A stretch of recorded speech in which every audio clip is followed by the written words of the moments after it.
კახეთში ორი ახლად რეაბილიტირებული საჯარო სკოლის გახსნა საქართველოს განათლების მეცნიერებისა და ახალგაზრდობის მინისტრმა გივი მიქანაძემ დედოფლის წყაროს მუნიციპალიტეტის სოფელ სამრეკლოსა და ლაგოდეხის მუნიციპალიტეტის სოფელ ლელიანის საჯარო სკოლების თანამედროვე ინფრასტრუქტურა დაათვალიერა და სკოლის თანამშრომლებს განახლებულ გარემოში წარმატებული სასწავლო წელი უსურვა.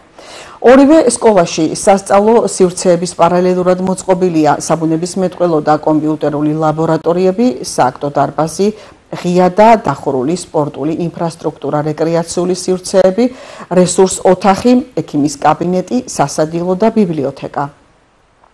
სულ რაღაც ერთ კვირაში ჩვენი ახალგაზრდები, მოსწავლეები, მასწავლებლებთან, მშობლებთან ერთად შეაბიჯებენ ამ განახლებულ სივრცეში და დაიწყებენ სასწავლო პროცესს, რაც მე მინდა გამოვიყენოს შესაძლებლობა და მიულოცო მათ სასწავლო წლის დაწყება და მიულოცო აი ამ ახალ ინფრასტრუქტურაში სასწავლო პროცესის წარმართვა. ყოველ ჯერზე, როდესაც ახალი სკოლა იხსნება, ახლად რეაბილიტირებული თუ ახლად აშენებული სკოლა, ეს არის ქვეყნისთვის ძალიან სასიხარულო. ჩვენ მიმდინარე სექტემბრის თვეში 50-ზე მეტი სკოლის ახლად რეაბილიტირებული და ახლად აშენებული სკოლის გახსნას გეგმავთ, რაც კიდევ ერთხელ მიუთითებს იმაზე, რომ სახელმწიფოსთვის, ხელისუფლებისთვის სასკოლო ინფრასტრუქტურის განვითარება წარმოადგენს ერთ-ერთ უმნიშვნელოვანეს პრიორიტეტულ მიმართულებას, ამაში ძალიან დიდი ინვესტიცია იდება, ეს პროცესები გაგრძელდება. კახეთის რეგიონს ორი ახლად რეაბილიტირებული საჯარო სკოლა შეემატა.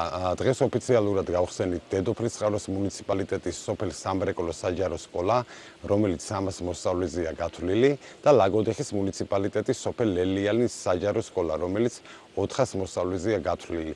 ორივე საჯარო სკოლა ადაპტირებულია შეშემო პირებზე, სრულად აკმაყოფილებს თანამედროვე სტანდარტებს. ლაგოდეხის მუნიციპალიტეტში სრული რეაბილიტაცია ჩაუტარდა ლელიანის საჯარო სკოლას.